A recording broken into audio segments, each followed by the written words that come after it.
আমি আমার আদর্শের কথা বলবো, আরেকজন আরেকজনের আদর্শের কথা বলবে। আমি সুযোগ পেলে আমার আদর্শ বাস্তবায়ন করবো, জনগণ যদি আমাকে সুযোগ দেখে।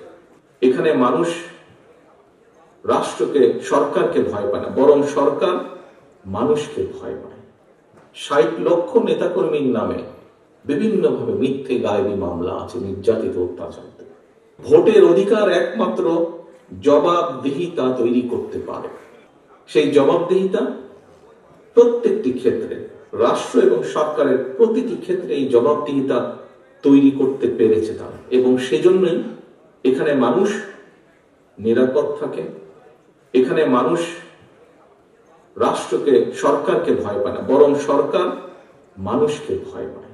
এবং সেই জন্য সরকার প্রতিনিয়ত সচেতন থাকে কিভাবে দেশের মানুষকে ভালো রাখা সম্ভব হয়। কাজেই আমরা মনে করি, আমি দৃঢ়ভাবে বিশ্বাস করি, যে কোনো মূল্যে। গতকাল জিয়াউর রহমান ফাউন্ডেশনের অনুষ্ঠানে একজন তরুণের প্রশ্নের জবাবে আমি একটি উত্তর দিয়েছিলাম।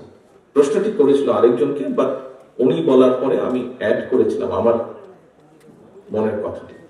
সেটি হচ্ছে, বাংলাদেশে আমরা অনেকগুলো রাজনৈতিক দল আছে, বিভিন্ন রাজনৈতিক দলের বিভিন্ন মতবাদ আছে, বিভিন্ন আদর্শ আছে, থাকতে পারে, থাকাটাই স্বাভাবিক, থাকাটাও উচিত। তবে একটি ব্যাপারে আমাদের সকলকে একটা জায়গায় মনে হয় আসা উচিত, অর্থাৎ যে কোনো মূল্যে, আমি আমার আদর্শের কথা বলবো, আরেকজন আরেকজনের আদর্শের কথা বলবে। আমি সুযোগ পেলে আমার আদর্শ বাস্তবায়ন করবো, জনগণ যদি আমাকে সুযোগ দেখে। অন্য কেউ সুযোগ পেলে, তাকে যদি জনগণ সুযোগ দেয়, সে তার আদর্শ বাস্তবায়ন করবে, যা তার জনগণের সামনে উপস্থাপন করবে।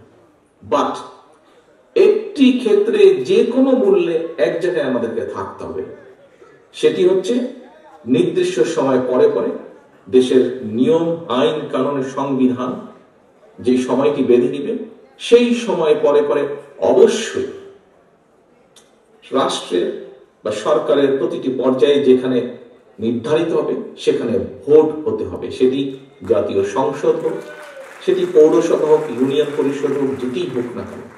অর্থাৎ জবাবদিহিতা, ভোটই একমাত্র, ভোটের অধিকার একমাত্র জবাবদিহিতা তৈরি করতে পারে। জবাবদিহিতা যদি রাষ্ট্রে, সমাজে, সকল জায়গায় যদি আমরা জবাবদিহিতা তৈরি করতে পারি, তাহলেই ধীরে ধীরে আমরা এগোতে সক্ষম হব। ধীরে ধীরে সরকার যদি জনগণকে জবাবদিহিতা করতে বাধ্য থাকে প্রতি কাজের জন্য, তাহলেই একমাত্র আস্তে আস্তে জনগণের দুঃখ, দুর্দশা লাঘব করা সম্ভব হবে। জনগণের কথা, জনগণের ইচ্ছা, জনগণের আকাঙ্ক্ষা প্রতিফলিত হবে সরকারের কাজের মাধ্যমে। হাফিজ সাহেবের আবারও উদাহরণটি আমি টানতে চাই। ওই যে মোটরসাইকেল বহর, আপনারা বিগত 16-17 বছর অনেকভাবে নির্যাতিত হয়েছেন।